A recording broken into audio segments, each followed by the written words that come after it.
Hi, my name is Alexandra, and this is my Facilitator introduction video for Complexity Weekend, November 2021. You can also find me on Keybase at Squasha if anything from this video is interesting to you or you want to connect. So I've served as a facilitator for the last few Complexity Weekend events, and I just love this community and keep coming back. So currently I am a neuroscience graduate student, and I study early brain development and how the immune system influences that process. I got started with complexity science as I was getting into my graduate work and thinking about the verifiably complex system that is the brain during development. And I got very curious about how we can approach these kinds of problems and what tools exist from other fields to study this in a more concerted way.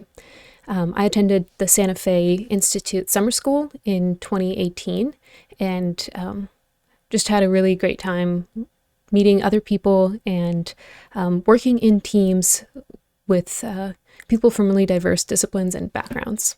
And that's what I really love about Complexity Weekend, is the focus on teamwork and collaboration.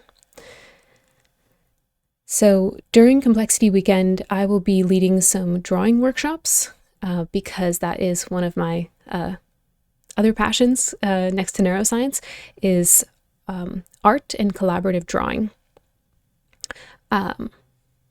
So stay on the lookout for those workshops. A few things I wanted to, provide as advice or bring to your attention as a Complexity Weekend participant is a focus on initial conditions. So what can you do to prepare for Complexity Weekend? Because the event is, just 48 hours or so, and it's quite a whirlwind. So what will you do to prepare yourself, your mind, kind of your interests, so that you can fully participate and meet other people and start to form teams for these incredibly interesting, complex projects? The thing about complexity is that there is no straightforward curriculum, and so in the Keybase channels, we can post books or articles or references so that people can build up their background or learn about different aspects of complexity by reading beforehand, because to be honest, there's kind of no time to read during the weekend because of all the other exciting synchronous events in Gather. And also ask yourself, what kind of projects do you want to work on, and how can you bring yourself fully to the weekend? Another thing is to have a beginner's mind. So just as there is no straightforward curriculum, there are many ways that people come to complexity, and to have an open mind to learn about other people's journeys and ways that they have learned to think about complexity.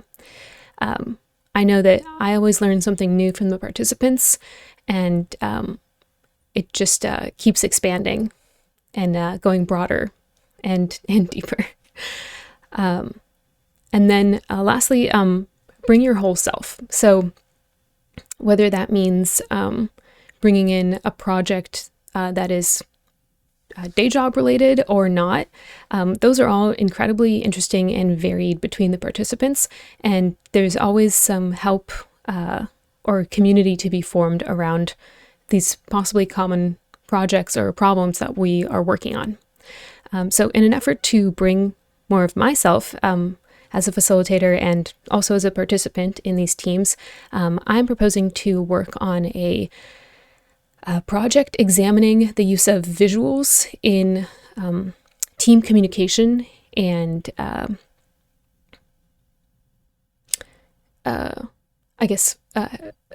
communication and help structuring during synchronous meetings. And so I will be releasing an outline of that on Keybase and looking for team members and people to help me work on this project that I'm interested in. So if that sounds interesting to you, find me on Keybase, look for the outline that I will release about the use of visuals in synchronous meetings. And I look forward to meeting you all.